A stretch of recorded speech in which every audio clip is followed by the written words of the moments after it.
Assalamualaikum warahmatullahi wabarakatuh. Alhamdulillahi rabbil alamin. Wassalatu wassalamu ala asyrafil anbiya'i wal mursalin. Nabiyyina Muhammad wa ala alihi wa sahbihi ajma'in, amma ba'd. Yaqulu subhanahu wa ta'ala, ya ayyuhalladzina amanu taqullaha wa qulu qawlan sadida yuslih lakum a'malakum wa yaghfir lakum dhunubakum wa may yuti'illaha wa rasulahu faqad faza fawzan 'azima, amma ba'd. Serta kuliah keluarga yang berbahagia, kita akan bersyukur kepada Allah pada pagi hari ini.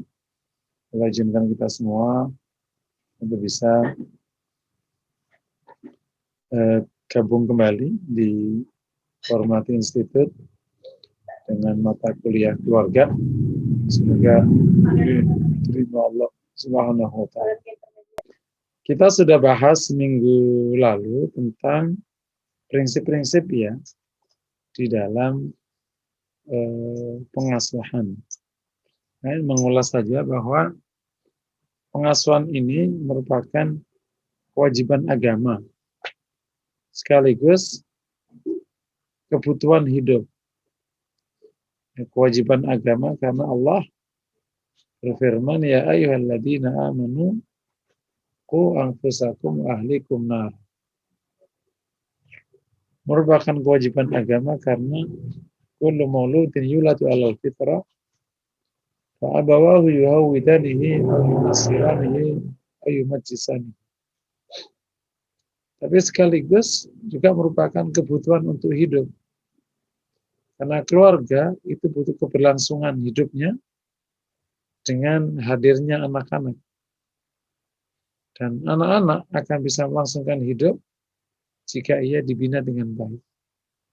Kalau tidak, maka bagai binatang yang hidup di tengah hutan, yang kuat akan memakan yang lemah. Maka hidup tidak berlangsung dengan sangat baik. Kalau masing-masing keluarga bisa menghadirkan keturunan yang baik, akhlaknya mulia, maka hidup ini berlangsung baik. Tapi kalau setiap keluarga melahirkan keturunan yang cacat mental, cacat akhlak, maka lahir masyarakat yang cacat mental, cacat akhlak, kacau hidup. Nah, dari konteks ini maka Islam memandu dengan prinsip-prinsip pengasuhan. Yang pertama ya, bahwa pengasuhan itu ibadah. Sehingga bagi ayah ibu, insya Allah tidak terasuki perasaan rugi. Karena ini memang tugasnya sudah. Ini ibadah dia kepada Allah dengan cara mengasuh anak-anaknya. Kenapa? Karena perintah Allah. Qu anfusakum wa ahlikum nar. Karena ibadah maka situasi pengasuhan di dalam Islam itu situasi tindakan ibadah. Yakni dimaksudkan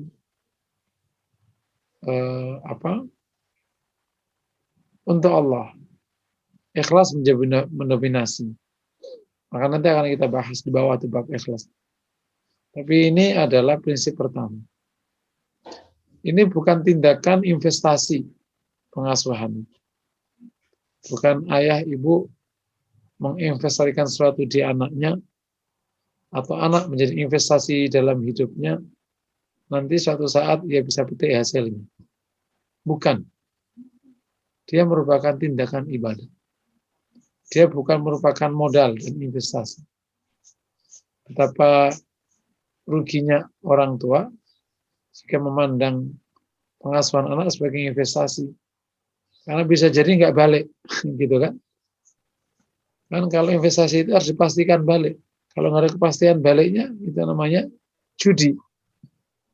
Malah nanti malah kemana-mana, kayak gitu. Prinsip yang kedua, bahwa mengasuh itu sebenarnya adalah refleksi dari pribadi dan diri kita. Ini juga diperkuat oleh sabda Nabi, al-mu'minu mir'atu akhi. Mukmin itu adalah kaca atau cermin dari saudaranya, cermin saudaranya.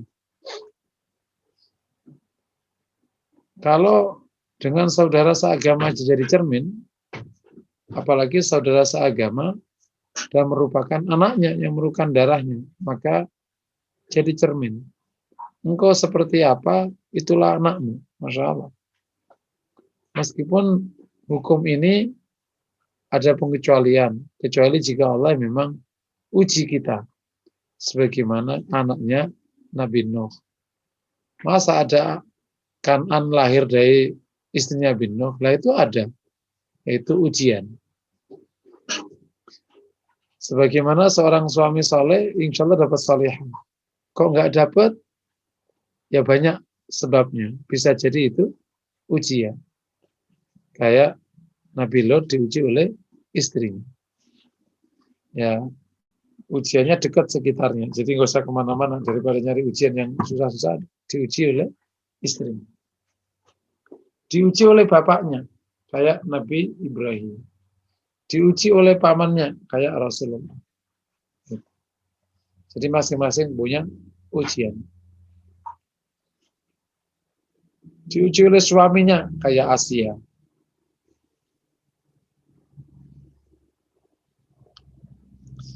Oleh karena itu, seorang ayah, seorang ibu harus memperbaiki diri setiap saat. Karena meskipun ayah dan ibu itu lebih tua dari anaknya, tidak menjamin dia lebih baik. Dan karena dia manusia, maka tetap aja peluangnya untuk salah, khilaf, tidak sempurna, pasti ada. Padahal waktu dia mengasuh, itu refleksi dari dirinya. Orang yang pemalas, ya tidak mungkin mendidik anak jadi giat. Orang nggak disiplin, nggak mungkin mendidik anaknya jadi disiplin. Kenapa? Karena dia tidak disiplin. Gimana mengajari orang disiplin? Jadi dia sendiri tidak punya memori disiplin, misalnya gitu. Sama dengan orang tua yang nggak pernah baca buku, nyuruh anaknya baca buku. Nah, gimana cara bacanya? Karena disuruh itu tidak serta-merta dikerjakan. Tapi kalau dirinya itu memberikan contoh yang baik, refleksi, itu separuh itu lebih dari 1000 kata. Itu hikmah terkadang kenapa anak-anak kiai itu kecil badung gitu kadang. Waktu gede alim-alim juga tuh banyak sekali. Karena sebenarnya anak ini diam-diam mengamati ayahnya, mengamati ibunya, yang memang diam-diam ngintip pengajiannya, melihat buku-bukunya, meskipun misalnya tidak terlalu serius, tapi itu terekam di memorinya. Yang badungnya itu mungkin karena apa gitu. Sampai saatnya tiba, kembali langsung jek. Itu nggak sedikit anak kiai begitu. Meskipun sih nggak dianjurkan ya, tapi kalau kejadiannya, ya itu bagian dari prosesnya. Jadi nomor 2 itu apa? Prinsipnya mengasuh anak itu adalah cermin diri. Nah, oleh karena tidak semua ya, kita mulai ya, lanjut. Sebagian mana sudah saya jelaskan. Oleh karena tidak semua ayah dan tidak semua ibu itu lengkap, dan dipastikan tidak lengkap, pasti banyak salahnya, maka ayah ibu harus belajar. Dan tidak boleh justifikasi. Ya, kamu jangan kayak mama udah terlanjur salah nenekmu. Nah, itu kalau kayak gitu, bahaya itu racun. Kalau kita memang punya masalah, misalnya nilai jelek, gitu, ya akui aja nilai jelek, gitu, supaya ada perbaikan. Misalnya apa gitu, yang jadi masalah, anak lebih memilih mengikuti perilakunya daripada omongannya. Oleh karena itu, kenapa di Islam itu minta hidayah setiap hari? Ihdinas siratal mustaqim. Perintah ya ayyuhalladzina amanu aminu. Yang beriman, beriman. Karena proses kesempurnaannya harus terus dikejar sampai akhir hayat. Toh tidak sempurna juga ujungnya. Tapi terus harus saddidu wa qaribu, kata Rasul. Suruh terus melangkah membenarkan diri dan mendekat-dekatkan diri dengan kebenaran.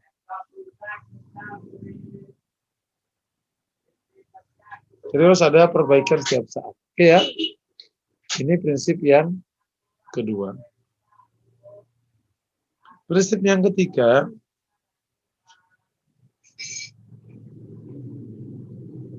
bahwa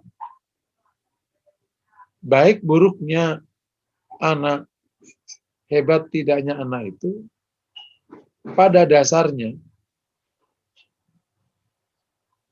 sebelum bicara upaya dan pengasuhan, itu adalah bicara hidayah Allah Subhanahu wa taala. Ini yang tidak kita temukan di pengasuhan orang sekuler. Hidayah dari Allah Subhanahu wa taala. Oleh karena itu, sebelum jauh kemana-mana, teknik-teknik pengasuhan, keibuan, keayahan, yang kita minta adalah, yang kita jalankan gimana hidayah itu turun. Nah, gitu kira-kira. Gimana hidayah itu turun ke anak kita, termasuk ke kita. Maka upayanya itu upaya agar Allah kasih hidayah. Oh, kalau udah dapat hidayah mah nggak usah diapa-apakan, jalan itu. Itu yang nanti menjelaskan anak orang biasa menjadi luar biasa. Karena proses hidayah itu berlangsung baik. Salah satunya itu makanan halal ya. Kan cerita yang cukup populer itu kan Abdullah ibn Mubarak. Itu cukup populer sekali itu. yakni Abdullah bin Mubarak. Ini seorang ulama besar. Dan dia mengumpulkan banyak kebaikan. Dia alim, kabir, terutama di ilmu hadis. Kedua dia tajir kabir, pedagang besar, pengusaha besar. Dagangannya besar sekali. Yang ketiga mujahid kabir. Dia seorang mujahid besar karena setiap 2 tahun sekali ikut terjun perang. Masya Allah. Benar ulama. Jadi Abdul Mubarak itu setiap tahun itu ada proyek besar. Proyeknya itu kalau nggak haji jihad. Jadi ditanya jihad muslim sekarang di mana? Dia ikut jadi pasukan. Nah, jadi dia selang-seling. Tahun ini haji, tahun depan jihad, tahun berikutnya haji, gitu aja terus. Dan kalau haji, suka ngajiin orang lain. Jadi Masya Allah. Tapi tahukah bahwa Mubarak itu bukanlah seorang ulama besar. Dia hanya seorang penunggu, penjaga kebun kurma, kebun anggur. Mubarak itu orang India. Yang kerja di seorang pemilik kebun anggur yang besar. Nah, suatu ketika dia diminta oleh majikannya mengambilkan anggur. Maka diambilkan yang pertama dikasih. Itu di ini asam sekali. Yang Mubarak ini kok asam sekali. Kamu ambilkan yang lain lagi. Diambil lagi. Asam lagi. Yang Mubarak ini kok asam juga. Coba kamu cari yang manis. Dicari lagi. Asam lagi. Hanya majikannya ini justru malah, hei Mubarak, dari tadi aku suruh kau ngambil anggur, tiga-tiganya ketemu asam. Kamu bisa ngebedain nggak antara yang asam sama yang manis? Tidak tahu. Loh, bukankah kamu selama ini kan aku suruh merawat anggur? Iya, tuanku. Tugasku merawat anggur, bukan mencicipi anggur. Jadi aku tidak tahu mana yang manis, mana yang tidak manis. Terkesima ini majikan ini. Saking jujurnya, sampai mencicipi aja enggak. Berarti selama ini, dia yang ngerawat dan tidak tahu rasanya anggur. Masya Allah. Maka oleh majikannya justru, maukah kau nikahi anakku? yang begini. Jadi kisahnya agak banyak saling masuk di antara kisah-kisah yang sejenis ya.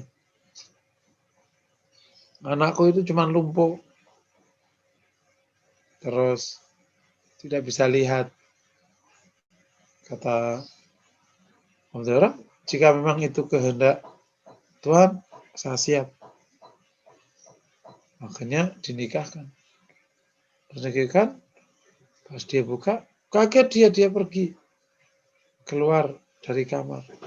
Hai Tuhan, kau bilang kau nikahkan aku dengan putrimu yang lumpuh, yang buta. Tapi ternyata tidak lumpuh, tidak buta, malah wanita cantik. Oh iya benar, Mubarak. Nah, maksudnya buta dari maksiat. Lumpuh dari maksiat.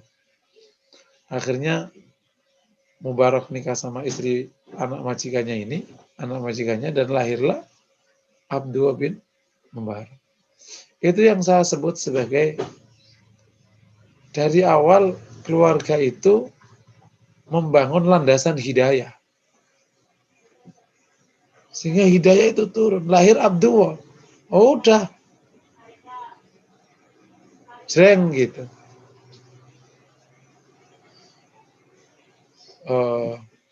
Nggak perlu diapa-apakan gitu. Yang repot tuh kan anaknya itu kayak batu.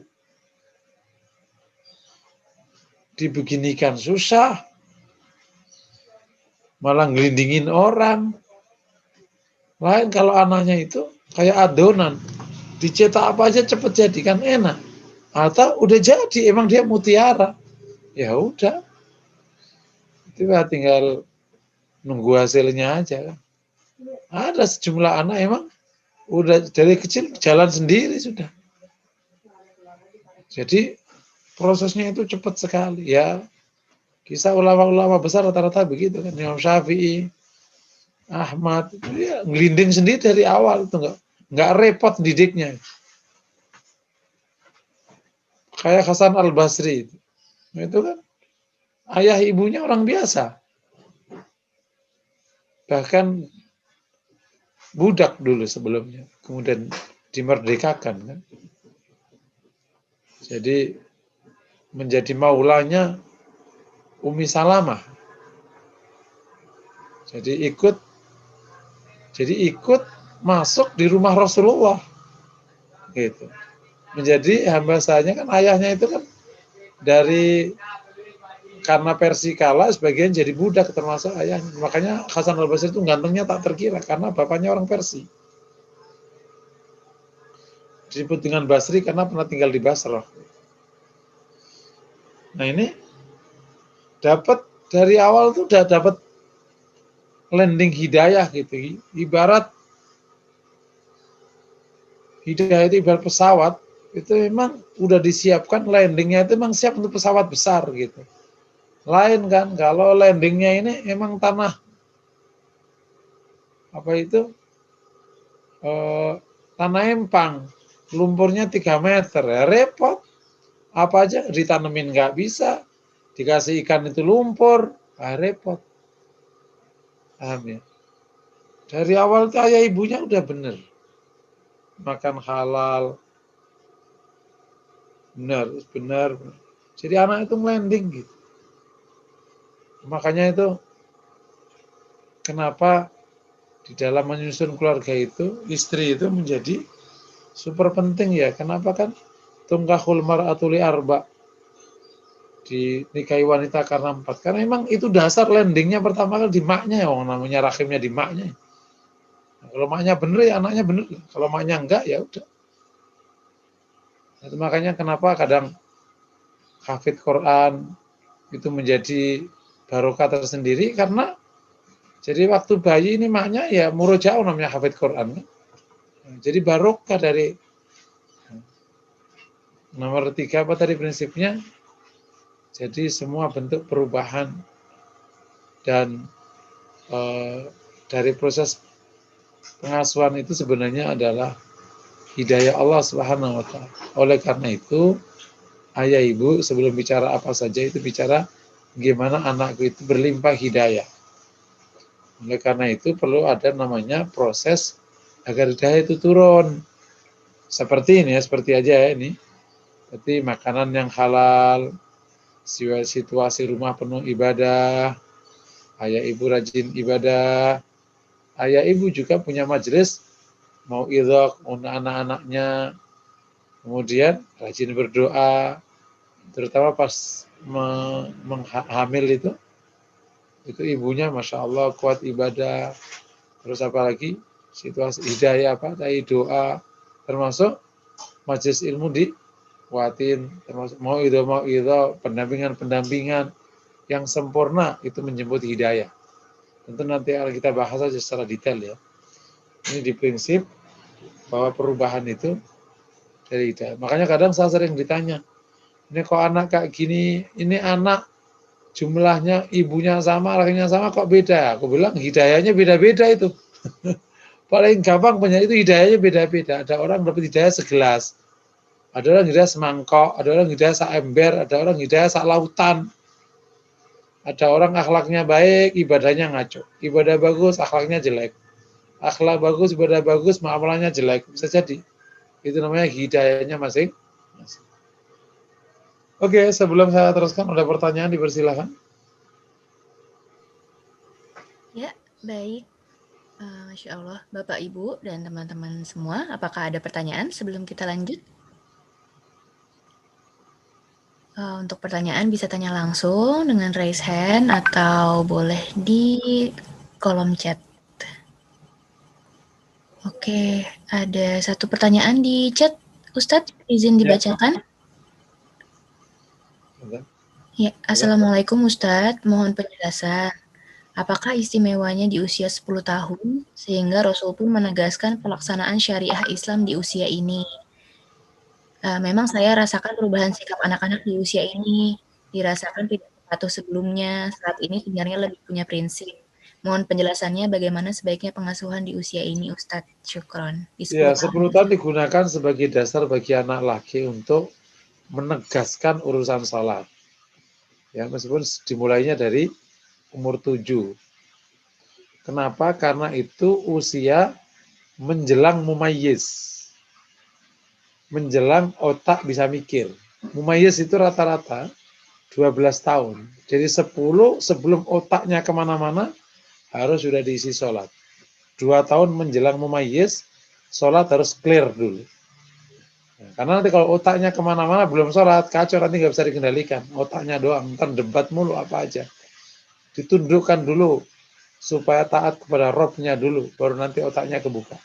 Jadi otaknya disetir oleh ketaatan kepada Allah. Tapi kalau orang tidak taat, otaknya encer, nanti ilmunya dipakai untuk kejahatan.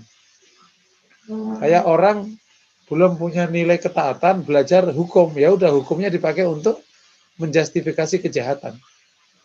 Jadi makanya ahli hukum itu nggak semuanya menjadi taat hukum. Karena justru malah penjahat hukum kadang. Karena tidak punya nilai ketaatan kepada hukum. Itu hikmahnya. Tentu 10 kan bagi laki-laki. Kalau perempuan ya harus lebih awal. Karena kan baliknya bisa jadi 9 udah balik. Gitu. Karena bisa jadi udah keluar haid di usia 9 atau bahkan sebelumnya. Wallahu a'lam bishawab. Nah di usia itu memang usia yang termasuk usia yang harus dapat perhatian lebih. Apalagi yang usia sebelumnya ya 0 sampai 6 itu lebih-lebih. Usia sebelum balik itu lebih. Setelah balik ya berarti harus sudah pada posisi eksekusinya bagus. Yani ketaatannya udah bagus karena sudah dimodali sebelumnya. Karena kalau belum baru balik dimodali ya repot. Wong kalau salah udah kena dosa padahal belum tahu ya dosa mulu jadi. Wallahu a'lam bishawab. Padahal Oke, baik. Insya Allah sudah terjawab. Apakah ada pertanyaan lagi, Bapak Ibu atau teman-teman? Oke, kalau ada, kita lanjutkan dulu, Ustadz ya. Oke. Tafadhol, Ustadz. Tadi prinsip ketiga hidayah ya. Jadi kami ulangi lagi prinsip pertama pengasuhan itu ibadah. Zakat mengulang makanya mohon untuk prinsip pertama ini diyakini betul. supaya tidak mengulang kata-kata yang sangat buruk dari orang tua. Yang namanya ngondet-ngondet. Orang jangan nyebut-nyebut gitu. Mama udah lahirkan kamu, udah asuh kamu, begini toh caramu membalas mama. Ya orang ngomong kayak gitu mah bodoh gitu. Kenapa bodoh? Batal amalnya. Gitu. Dibaiki anaknya juga enggak, batal amalnya. Sama khosaro kalau kayak gitu. Oke ya. Prinsip yang kedua tadi itu adalah diri kita. Berarti harus ada perbaikan setiap saat. Yang ketiga prinsip hidayah. Oleh karena itu perlu ada upaya agar hidayah itu mudah turun atau nyebutnya menjemput hidayah. Nah, salah satu yang juga menjadi pemicu hidayah itu ridhonya orang tua. Ini repot memang.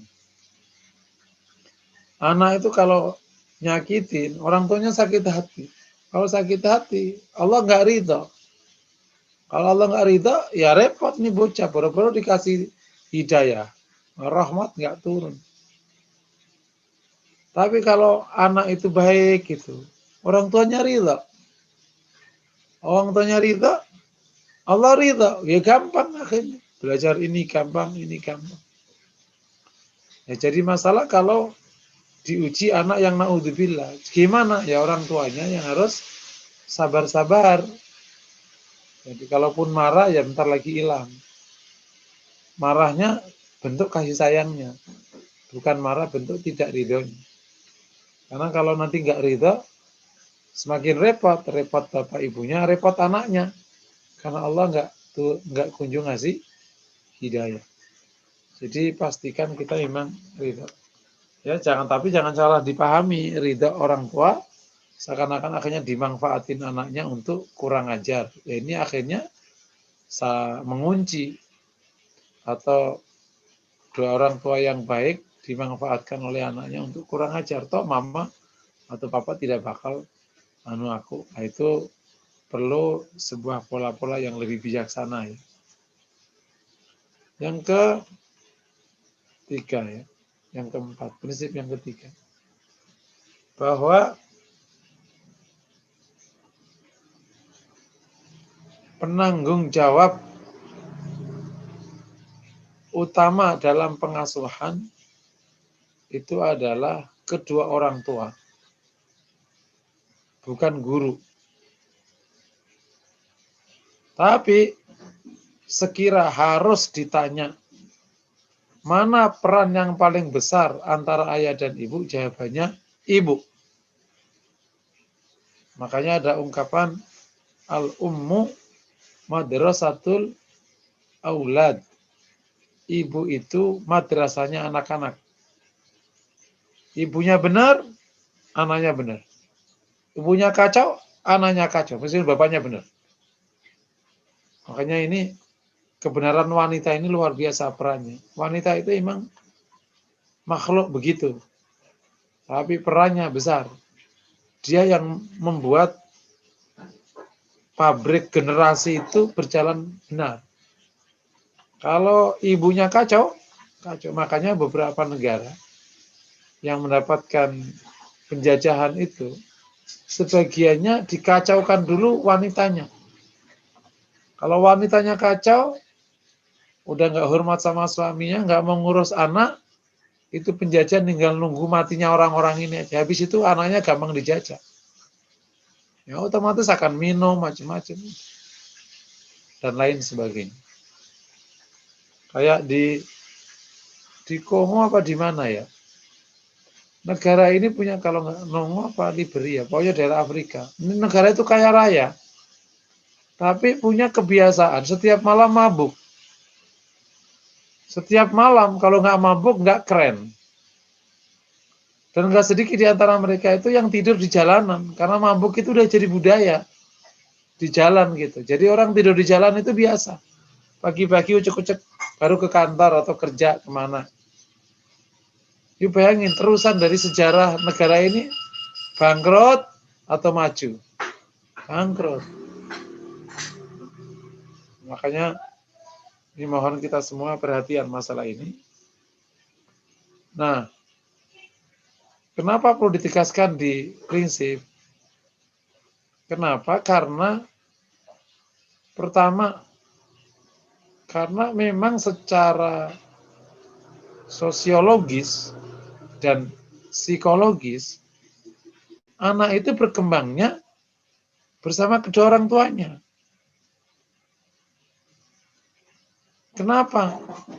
Ya karena secara sosiologisnya emang di situ kan anak itu kan belum pergi dari rumah. Psikologis karena dari bocah pasti akan ngerapat ke orang tuanya. Secara biologis itu gen. Jadi otomatis duplikat ke bapak ibunya.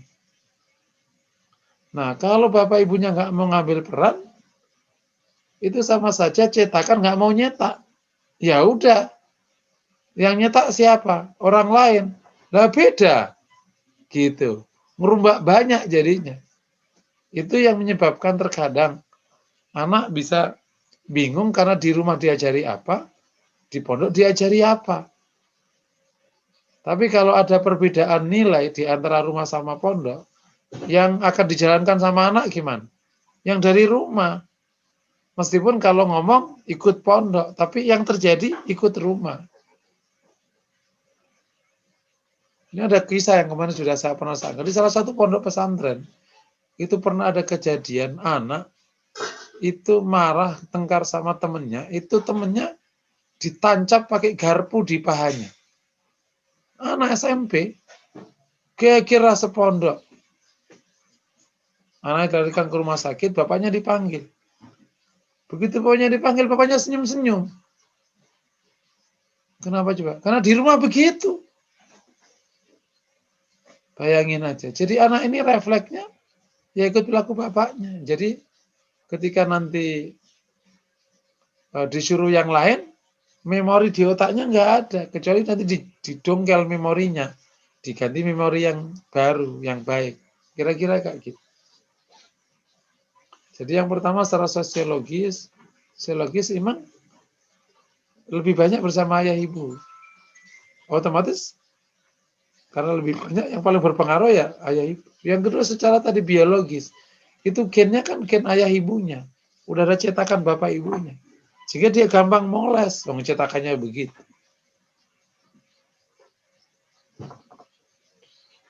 Apalagi dengan ibunya kan. Yang paling 60% itu dari ibunya. Nomor C. Kenapa ayah ibu ini? Karena anak itu terbentuk itu di usia dini. 0 sampai 6 pertama. Terus 6 sampai 12. Terus kemudian 12 sampai 18. Atau kita menggunakan 0 sampai 7. 7, 14, 14, 21. Mirip lah kayak gitu. Nah, anak waktu masa pertumbuhan itu, hidupnya kan bersama ayah ibunya.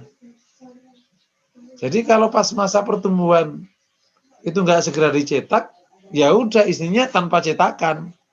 Pas masuk sekolah, ini anak udah berantakan. Kenapa? Ibarat kata kayak adonan itu udah keras. Tadi pada waktu lembut-lembutnya tadi kenapa nggak dimasukkan di tempat-tempat yang itu ya? Kalau kita bikin kue atau bikin apa? Pas tadi cair tadi kenapa nggak kau tempatkan? Udah ngeras kayak gini gimana? Ya udah sejadi-jadinya. Itulah yang terkadang kenapa ada anak pesantren kok kelakuannya jelek. Lah iya udah kebentuk di rumahnya. Udah di pesantrennya udah nggak bisa dibentuk lagi. Karena udah nguat, udah ngeras. Misalnya gitu. Jadi secara fakta-fakta sekaligus nomor D ya. Karena memang agama yang nyuruh bahwa abahu yuhawi dari yunasirani. Sehingga kalau ayah ibu itu nggak mau mengambil peran, maka di samping dia dosa, keberhasilannya juga sangat minim. Karena gimana? Guru di sekolahan yang mengasuh anakmu nanti udah umur 7 tahun, sementara anakmu udah jadi sesuatu. Tadi yang sudah nggak hormat sama orang tuanya, yang ngomongnya keras, yang kasar. Nah, sementara itu sudah jadi masuk ke kelas dan ibu guru hanya ngurus, bukan hanya ngurus anakmu, ngurus banyak orang. Mungkin sedikit saya sisipkan apa bedanya pengasuhan sama pendidikan. Kalau pendidikan atau pengajaran ya, pengajaran itu fokus ke kognitif, kalau pengasuhan fokus ke karakter dan soft skill. Nah, itulah pendidikan namanya. Pendidikan itu pengasuhan dan pengajaran, namanya pendidikan. Oke ya, nah oleh karena ini orang tua itu orang luar biasa, sebentar.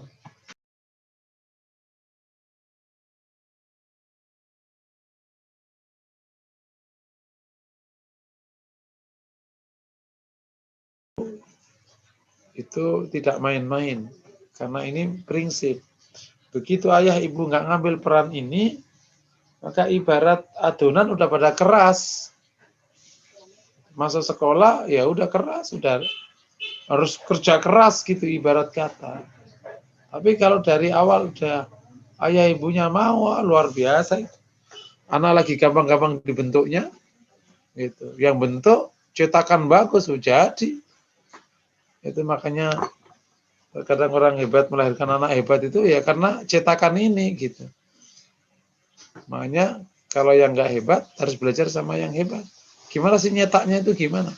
Ternyata dimulai dari sejak pembuahan, dari macam-macam. Nah, tapi kalau kemudian itu nggak dijalankan ya udah. Akhirnya sekolah itu kumpulan anak-anak yang kacau dari rumahnya. Repot. Udah kayak itu sekolah fokusnya kognitif, ya udah. Sepanjang hidupnya anak-anak ini nggak pernah dapat asupan soft skill. Udah jadi pimpinan ya tukang tipu, tukang bohong, tukang fitnah, dan lain sebagainya. Kacau akhlaknya. Oke, ada pertanyaan? Dipersilakan. Baik, sudah dibuka sesi pertanyaan lagi ya. Bapak, Ibu, dan teman-teman boleh langsung diketik di chat atau boleh langsung raise hand. Ada dari Bu Yuli, Ustadz, berapa usia anak yang baik untuk dimasukkan ke pondok pesantren, Ustadz? Ini mungkin pertanyaan yang sama buat saya. Monggo, Ustadz. Ya, penelitian dari mahasiswa UIN terakhir itu yang paling baik itu balik.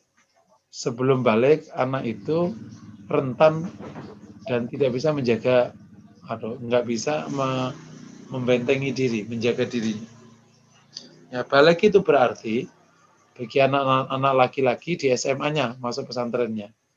Bagi anak perempuan di SMP-nya udah bisa.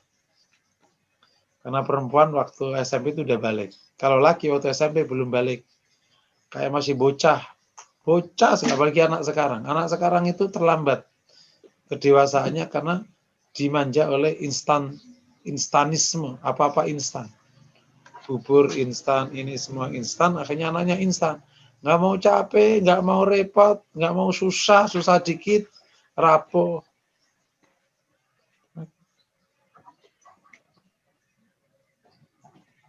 Nah, jadi kalau ditanya kapan yang paling baik, balik. Nah, sebelum balik inilah ya orang tua harus megang. Ini memang kerja keras, Masya Allah. Nah, kalau ibunya kerja, yang megang berarti mbaknya. Nah, itu yang apakah akhlaknya bagus nggak akhlaknya mbaknya gitu. Itu juga menjadi PR. Kalau bagus alhamdulillah. Ya, kalau tidak ya PR. Makanya kalau yang kerja memastikan dia bisa ikut tetap mengasuh. Caranya ya dicari caranya. Oke ya gitu ya insya Allah. Saya ingin katakan bahwa pesantren itu solusi, tapi bukan segalanya. Jangan sampai nanti menempatkan sesuatu di atas. Pesantren itu salah satu solusi bagi orang tua yang nggak bisa ngasuh. Tapi itu bukan segalanya. Tetapi, jadi catat, kalau dari kecil anakmu tidak kau didik baik, terus setelah SMP atau SMA kau pesantren kan berharap ditata baik, ya itu harus dilihat pesantrennya. Pesantrennya itu fokus nggak ke karakter building, atau pesantrennya hanya kognitif, termasuk kognitif agama. Ada pesantren kognitif agama namanya. Pengetahuan agama ditinggikan, tapi nggak dibangun komitmen beragama. Gitu. Kan banyak ada orang belajar agama, tapi naudzubillah kelakuannya kayak setan. Ya itu namanya ilmunya nggak bermanfaat. Itu juga perlu dilihat. Paham ya? Nah bagi orang tua yang tadi nggak ngurus anaknya sampai balik kemudian baru dipondokin, ya harus sadar bahwa anakmu udah kebentuk begitu. Jangan kemudian kayak orang orang kesurupan, anaknya naudzubillah di rumah, terus di pondok, terus anaknya nggak soleh marah-marah. Lah, bapaknya dulu ngajarin buruk, terus kemudian baru setengah tahun dari pondok suruh jadi alim seketika. Ya daisya lah, marojina gitu. Ya berproses. Wallahu a'lam bishawab. Baik. Ada 2 yang raise hand. Mungkin sebelum ke raise hand, ini ada pertanyaan lanjutan dari Bu Yuli ya, Ustadz. Memori masa kecil di pondok mengukir anak. Bagaimana dengan ini, Ustadz? Gimana Mbak? Gimana Mbak? Memori? Ada di chat, Ustadz. Kata Bu Yuli tanya, memori masa kecil anak di pondok mengukir anak. Bagaimana dengan ini? Pendapat Ustadz gimana? Oh benar. Salah satu yang kebaikan yang kita tangkap dari pondok itu adalah akan memberikan memori baik. Karena kan nanti ada budaya pondok yang normal ya. Ada bangun malam, ada sholat berjamaah, ada tilawah, ada belajar. Itu hari-hari. Nggak ketemu main tuh. Megang handphone nggak bisa. Kan sebulan sekali, seminggu sekali. Jadi budayanya baik sekali, nggak ada TV, terus isinya belajar mulu. Jadi itu dibanding sama rumah, ya rumah kan ada main, ada game, ada TV, ada kacau-kacau, kayak gitu. Ya akhirnya kalau bagus, istilahnya emang ya pondok, emang itu yang pas untuk rumah-rumah yang memang tidak bisa menyediakan pengasuhan yang baik. Nah, untuk SMP SMA ini, Gontor punya pandangan. Gontor punya pandangan, kalau anak dipondokin setelah balik, betul, secara mental dia siap. Seperti penelitian anak UIN itu. Tapi anak ini udah kebentuk, dia bilang gitu, udah kebentuk. Jadi susah bangunnya kembali. Gitu. Yang anak ini katakan nggak bisa hormat sama orang, itu susah ngajarin dia hormat. Anak ini misalnya nggak disiplin, udah segitu, udah umur 16, selama 1 sampai 15 sudah nggak disiplin emang. Gitu. Nah, itu kacau. Nah, oleh karena itu Gontor nerimanya SMP. Nah, dari situ akhirnya lahir budaya pondok Nusantara. Nerimanya SMP gitu. Cara yang terima SMA. Ya ini plus minus. Allah alam. Nah memori yang di pondok itulah yang akhirnya menjadi dasar anak-anak nanti punya semacam imajinasi kesenangan tersendiri gitu. Yang kemarin saya sebutkan itu loh. Kenapa saya itu kalau di pondok itu tenang sekali karena itu masa kecilku. Kan gitu kira-kira. Ya nggak ditemui anak di kota. Anak di kota senangnya ke mall. Ya udah, kalau gede pasti anaknya bikin mall. Bukan bikin pondok. Itu guyon aja gitu. Jadi kadang orang kan bingung. Ini kok susah-susah bikin pondok gitu. Karena itu kesenangan gitu. Begitu udah di mihrab, lihat bocah ngafal Quran, itu seneng. Itu jauh lebih seneng daripada ke mall. Kalau mall kan pusing keluarin duit ya. Yang seneng mamanya, bapaknya pusing. Gitu. Itu kira-kira contoh. Nah memori itu kalau dibawaan, nanti dia seneng. Kenapa seneng duduk di masjid? Dulu waktu kecil dia itu emang di masjid. Kenapa kan sambil ngapal, sambil main sama temennya. Kan gitu anak pondok kan begitu kan. Gitu. Kenapa dia senang bangun pagi? Nah, waktu dulu emang dibangun sama kiainya pagi. Nah, kalau di rumah kan bangunnya siang. Allah Allah bisa. Bagus, Bu. Padahal Ya, baik, kita lanjutkan dulu. Yang sudah raise hand ya. Ada punten ini ada dua, Ibu Tuti dan ini Bunda Wardah ya. Tadi yang pertama raise hand, boleh dibuka suaranya, Bunda? Assalamualaikum. Waalaikumsalam. Waalaikumsalam. Izin bertanya, Ustaz. Mau tanya, Ustaz, anak saya yang belum, itu dia pengen sekali melanjutkan kuliahnya keluar. Keluar mana, Bu? Ke luar negeri kayak apa gitu, Ustaz. Luar daerah. Iya, betul. Tapi saya nasihatin dia supaya kalau bisa coba cari negara-negara yang mayoritas Muslim gitu, Ustaz. Terus anaknya bilang begini, loh kan ada sehat nih Bunda katanya, tuntutlah ilmu sampai ke negeri Cina gitu. Itu bagaimana baiknya ya? Karena kalau kita di negara yang mayoritas bukan Muslim itu kan cari makanan halal pun susah gitu. Ibadah juga mungkin sulit ya Ustaz. Silakan Ustaz. Ya ini gara-gara Haris Daif ini akhirnya otaknya pada kebalik-balik. Itu kan Haris Daif itu. Tuntutlah ilmu sampai ke negeri Cina. Itu Daif. Ya meskipun menuntut ilmu memang kemana-mana, kemana aja. Termasuk keluar Cina, boleh. Tapi kalau dasarnya Haris itu Daif. Jadi akhirnya membuat cara berpikir bisa kacau. Tuntutlah ilmu di tempat yang tidak mengancam agamamu. Jadi kalau untuk S1 ya, gini sebenarnya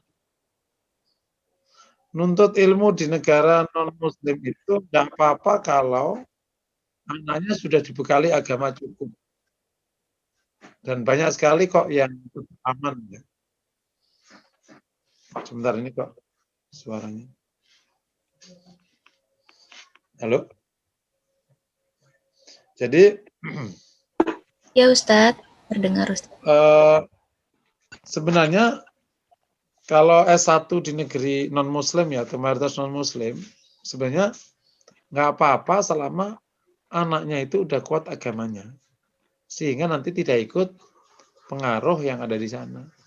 Karena pasti urusan sholat kan bukan urusan teman-temannya. Kalau dia nggak komit sholat, ya bisa nggak sholat. Nah, teman-temannya sekelas bisa nggak sholat. Terus dia mau pas adzan masih ada kuliah. Coba gimana? Coba kalau dia nggak komit, dan belum tentu ada musola kan. Sholatnya kan paling di tangga, kadang kan misalnya gitu, tergantung kampusnya ya. Ada yang menyediakan, ada yang enggak. Sehingga kalau nggak kuat sekali agamanya ya, sholat aja bisa lewat. Termasuk pergaulannya kan bebas. Ya, kalau nggak kuat agamanya kan ikut-ikut. Gitu. Tapi nggak sedikit pula yang akhirnya kuat, bahkan di sana lebih bagus agamanya, karena melihat tantangan di depan, akhirnya malah belajar agama lebih baik lagi. Meskipun hari ini sebenarnya hampir semua negara di dunia ini komunitas muslim itu ada di ibu kota. Ya kecuali di tempat-tempat tertentu yang susah ya. Yang negara-negara maju itu hampir komunitas muslimnya itu cukup bagus dan makanan cukup ada ya, kayak di Inggris, di Eropa, di Jepang, Cina kalau di Beijing masih oke, tapi non Beijing yang agak repot. Gitu. Beberapa kota besarnya Shanghai ya agak gitu. Itu di Jepang di kota-kota besarnya lumayan. Tapi ya tetap aja lumayan-lumayannya negara non muslim tetap aja ya repot. Karena kan masalah halal haram menjadi repot, masalah budaya menjadi repot dan seterusnya. Jadi saya sarankan kalau harus memilih negara yang mayoritas non muslim, itu diperkuat dulu agamanya sehingga insya Allah nggak larut. Gitu. Iya, diambil ilmunya, tapi kalau anaknya belum, nggak kuat, nggak punya background agama bukan pengetahuan agama ya, sikap beragama. Kalau pengetahuan bisa dibaca sebulan. Sikap beragama, sholatnya kayak apa, ideologinya kayak apa, imannya kuat nggak, itu ngadepin dinamika beragama yang Tadi bilangin ngapain lo beragama? Lo pernah ngeliat Tuhan lo? Terus anaknya langsung, ya oh gitu ya. Bubar langsung jadi ateis. Ada salah satu anak jamaah kerja di Rusia 2 tahun. Nah, repot udah nggak sholat. Ini gara-gara wah bapaknya nyeselnya. Dan dulu dibangga-banggakan karena gajinya itu tingginya sak kira-kira. 2 tahun di Rusia langsung nggak mau sholat sudah. Ya karena kan kalau dibilangin gitu gimana setiap hari? Lo pernah lihat Tuhan lo? Nah gitu kira-kira. Faktanya lo nggak bagus-bagus sama tuh hidup lo, bagusan gue. Kayak gitu gimana coba? Nah, akhirnya kan bisa kacau tuh bocah. Nah, kalau kokoh, bagus tuh. Nah, pada waktu anak akhirnya memang belum kokoh, saran saya negara yang mayoritas Muslim, meskipun di sini ya nggak bisa ngebandingin ya negara-negara maju ya. Paling yang bisa kita tuju Turki, yang kita tuju Malaysia yang di atas Indonesia ya. Tapi kalau atau Saudi itu beberapa perguruan tingginya tenggerannya di angka 150. King Abdul Aziz Jeddah itu 150. King Saud itu di tinggi grade-nya. Di di world class ranking ya. Di university itu. Itu tapi ya tetap aja ya nggak bisa ngalahkan kayak Inggris, kayak Jepang, masih ya. Itu ya emang topnya. Singapura di angka 58, 57, NTU, NUS itu. Angka-angka itu memang. Itu meski kalaupun nah, tapi kalau terpaksa memaksa ke negara kayak gitu ya Ibu harus titipkan ke komunitas muslim di sana. Nah, cari aja, insya Allah ada itu. Biar tahu tempat makanan halal, gimana ia menjaga agamanya, gimana dia sholat, insya Allah ada. Tinggal di negara mana kan banyak tuh muslim di sana. Allah alam bisa. Jazakumullah khair Ustaz. Baik, kita lanjutkan ke Ibu Tuti. Silakan. Assalamualaikum Pak Ustadz. Waalaikumsalam. Ya. Saya mau menanyakan gimana cara memberikan nasihat atau menyadarkan kepada anak-anak yang belum balik ya. Kebetulan ini saya berhadapan dengan cucu-cucu gitu. Nah, tadi Bapak mengatakan bahwa kita tidak boleh bilang bahwa dulu mama adalah yang melahirkan kamu. Nah, kata-kata seperti itu. Sedangkan saya juga sering mengatakan, ayo ini coba mama sudah mencari uang, mama kesana kemari, ini memberikan penjelasan kepada cucu agar anak itu baik. Nah, ini yang ingin saya tanyakan, kata-kata apakah yang sebaiknya untuk memberikan penjelasan kepada anak-anak usia sebelum balik itu, Pak Ustadz? Terima kasih. Oke, jadi yang pertama kenapa saya tegaskan itu, yang kata-kata tadi itu, karena memang kan Pak cukup sering tuh dikatakan sama mak-mak kalau udah puyeng sama bocahnya. Gitu. Nah khawatir masuk kategori ngondet gitu. Ngondet itu membatalkan amal. La tubtilu shadaqatikum bil manni wal adha. Jangan batalkan sedekahmu dengan menyebut-nyebut dan menyakiti yang kau beri. Nah, insya Allah, tapi saya yakin itu keluar bisa jadi karena ketidaktahuan atau karena emang ketidaktulusan. Kalau mak tulus nggak pernah ngomong kayak gitu sebenarnya. Nah, kalau terus apa kata apa yang bisa diganti? Banyak sekali kata pengganti untuk membuat anak itu taat. Gitu misalnya, ketaatan seorang anak kepada orang tua itu adalah ibadahmu kepada Allah. Itu kalau sudah agak gede. Bukan karena mama, bukan karena papa, tapi itu jalan surgamu. Luar biasa. Ini orang jelek ini jalan surgamu. Kalau orang ini ridho, yang untung kau. Tapi kalau orang ini sakit hati, yang rugi kau. Gitu. Kalau mama mah orang biasa, gitu kan biasa gitu. Itu boleh. Yang kedua, bisa menggunakan bacain ayat, bacain hadis itu cepat biasanya. Karena Quran hadis itu kan memang punya daya tarik. Ya. Bacain aja Quran atau hadis. Gitu. Termasuk surat Luqman kan ada ya bunayya itu. Dan seterusnya. Maaf ulangin Pak Ustadz. Maksudnya dibacain itu di depan anaknya itu tadi? Enggak, dibacain Quran, dibacain terjemahannya.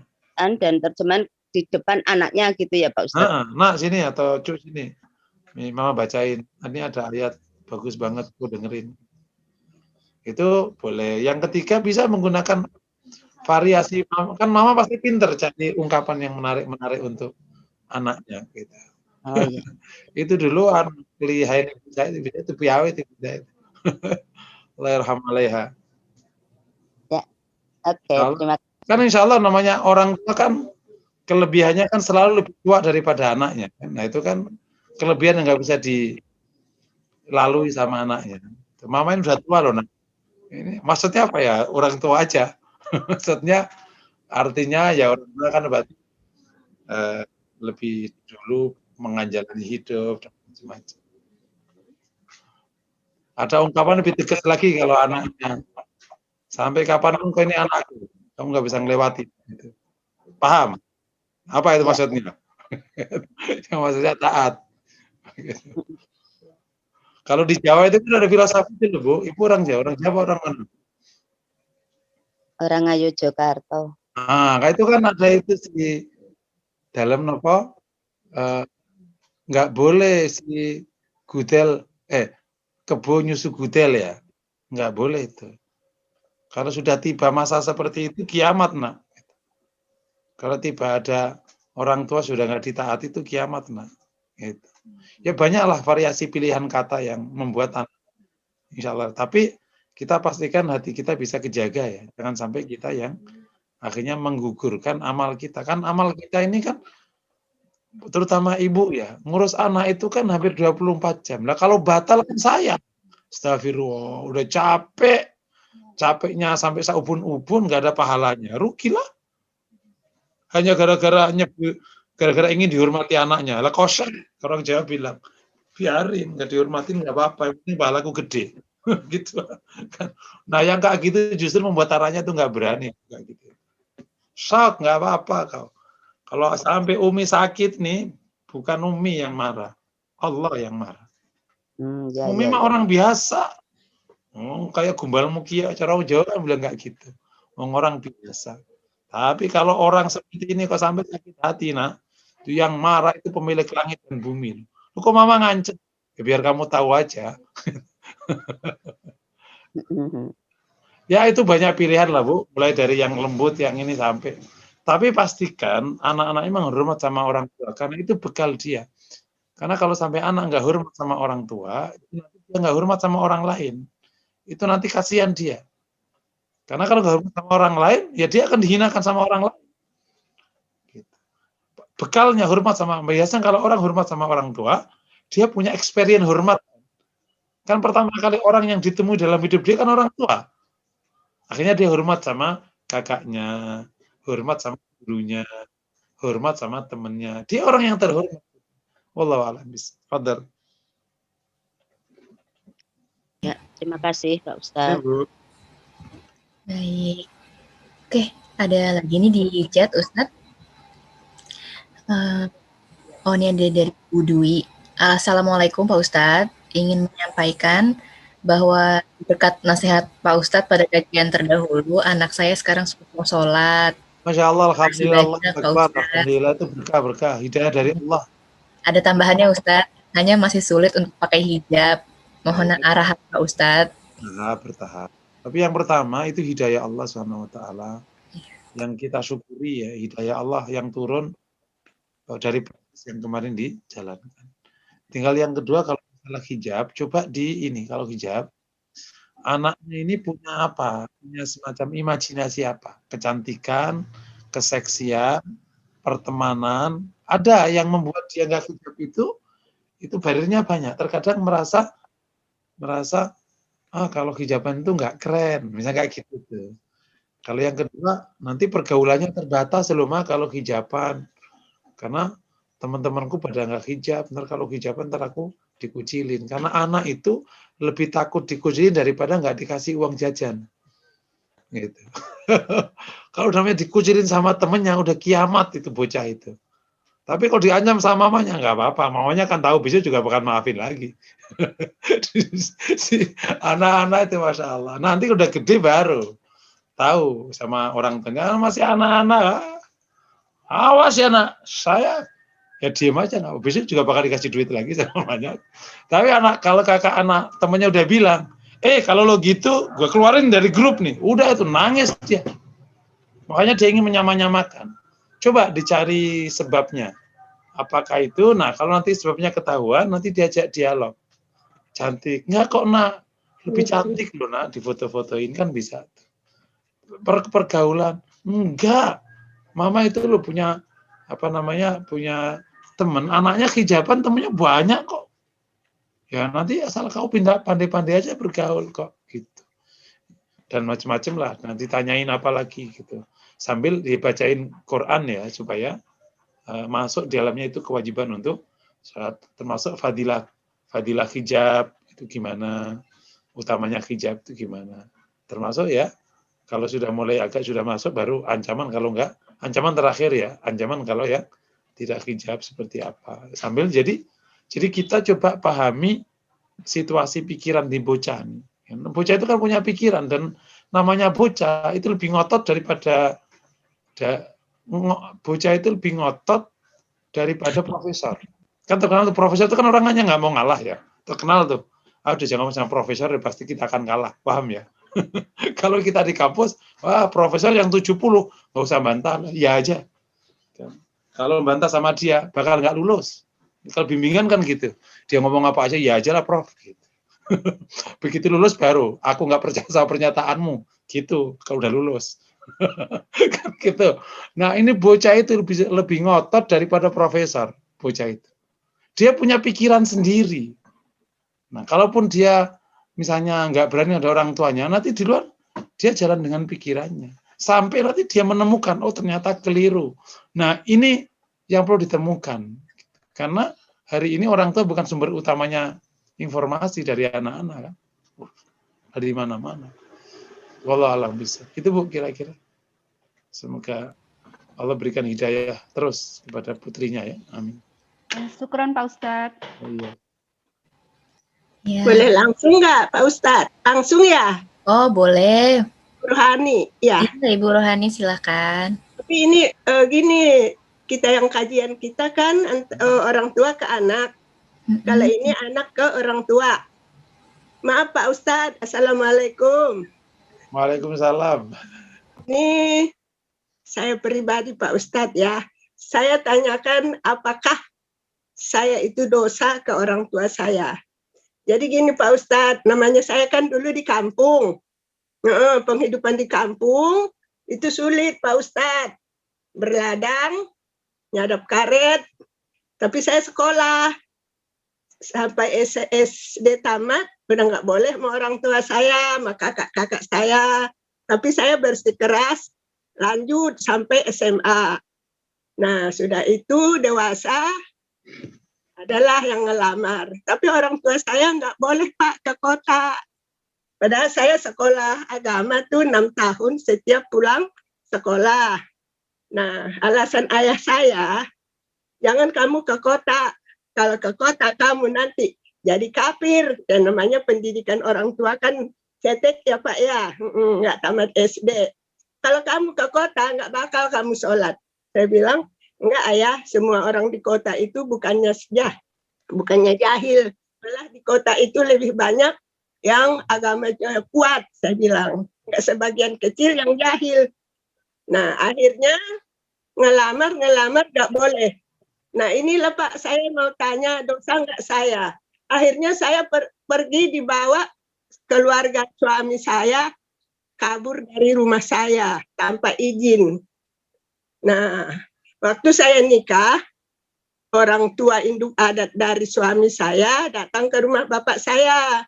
Saya izinin karena jauh antara rumah saya, akhirnya diizinin, tapi untuk menikahkan saya dia wakilkan, Pak.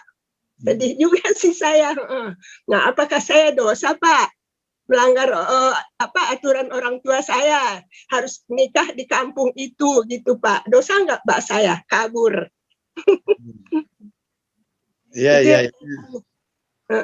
ya, Ini. Ibu orang mana ini, Bu? saya orang Riau, Pak, Pekanbaru, Pasir Pengarayan, masih di udiknya lagi, di Oh, Pawan. Pasir Pengarayan. Nah, Ya, Ibu sekarang tinggal di Jakarta? di Jakarta, Pak, dari tahun 70. Oh, luar biasa. Anak itu kakak saya cuma tamat kelas 5 SD, suruh berhenti. Nah, terus di bawah saya kelas 3 SD, tapi saya sudah menikah. Adik-adik saya bawa, Pak. Ada yang S1, ada yang S2, Pak. Alhamdulillah. Sekarang pada di Jakarta adik saya. Luar biasa. Saya, Pak, maaf ya, Pak. Saya, Pak, ke ladang kalau pulang sekolah. Saya nggak kuat panas. Makanya saya mau kalau bisa dapat jodoh yang lumayan lah. Makanya saya maksain saya sekolah. Sekolah tuh, Pak, jalan kaki 5 kilometer. Oh iya, Insya Allah. Di tengah kebun karet ya? Iya. Saya ngadap karet, Pak. Bapak biar tahu. Pernah ngadap karet. Oh, sedih saya.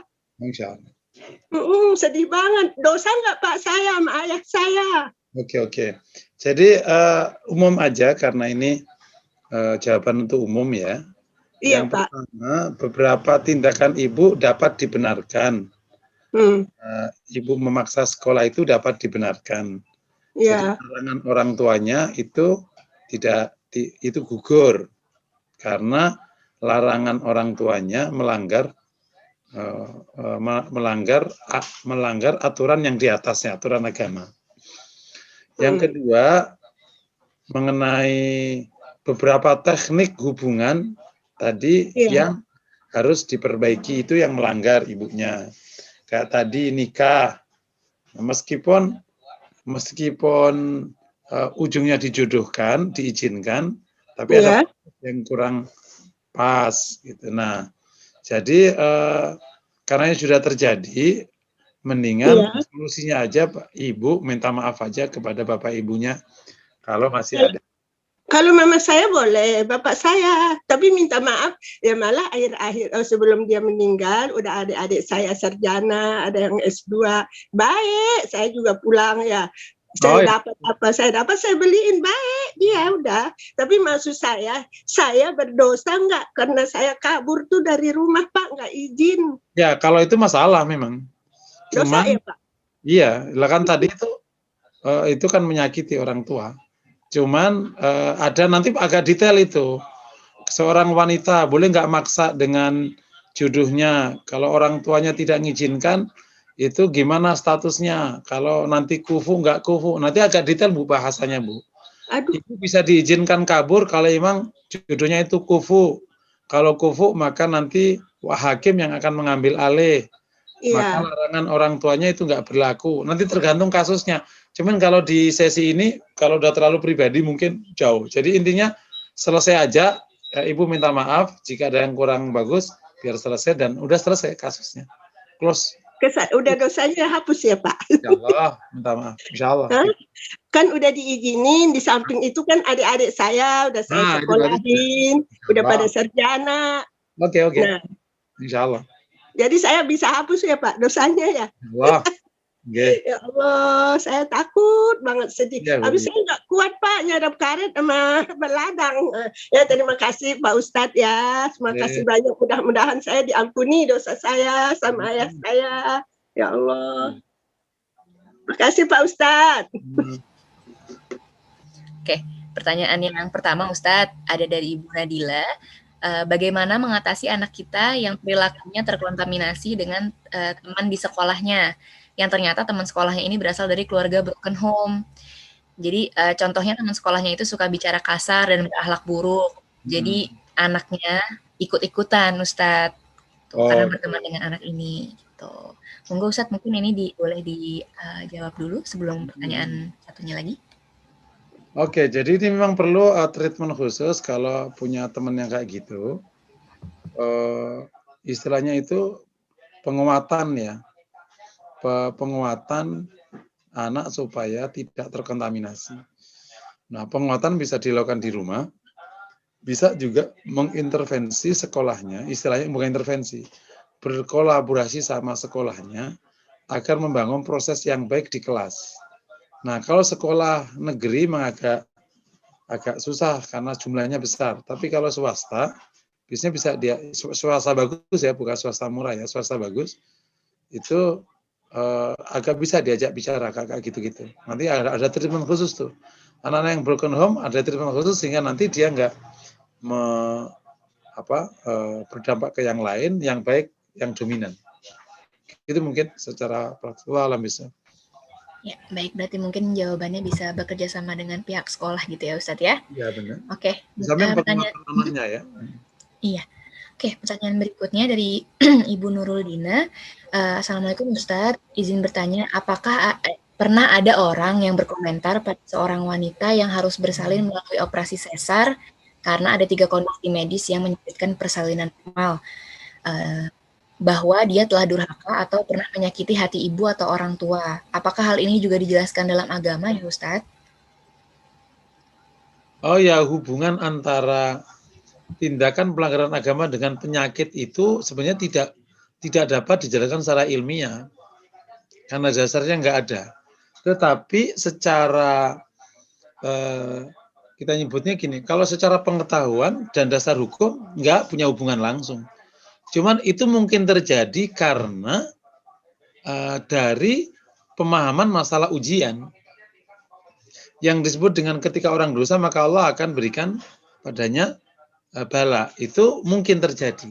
Tapi bukan berarti kalau nyakiti orang tua nanti dia sesar. Ya nggak ada dasarnya kok gitu. Tapi ada beberapa kes dalam hidup itu bisa dilihat apakah ada tindakan haram yang kita jalankan di samping yang hukum sebab akibat. Karena orang muslim terikat dengan hukum syariat, hukum sebab akibat. Paham ya? Memahami kayak gini tidak boleh kausalitas. Itu bahaya. Karena kamu suka ngeliatin perempuan, maka akhirnya matamu belean. Loh, ini sakit. Nanti orang kedokteran puyeng. Loh, belean bukan karena ngeliatin perempuan. Tapi mungkin nggak? Mungkin. Dosa itu mungkin berdampak kepada kesehatan. Mungkin. Berdampak ke keuangan. Mungkin. Karena itu namanya bentuk peringatan dari Allah Ta'ala. Jadi namanya bahasanya peringatan dari Allah atau bentuknya penghapus dosa. Gitu. Allah alam bisawab. Monggo Bapak Ibu, bismillahirrahmanirrahim. Alhamdulillah, shalli wa sallim ala Muhammad. Fil alamin innaka Hamidum Majid. Allahumma fil lana wa tub alaina anta tawwabur rahim. Allahumma ahsin akhlaqana kama ahsanta khalqana. Allahumma ahsin akhlaqana kama ahsanta khalqana. Allahumma hdina ila ahsani akhlaq wa ahsanil a'mal. La yahdi ila ahsaniha illa anta, astaghfiruka illa anta. ربنا آتنا في الدنيا حسنة وقنا عذاب النار وصلى الله وسلم على محمد وعلى آله وصحبه وسلم والحمد لله رب العالمين. السلام عليكم ورحمة الله وبركاته.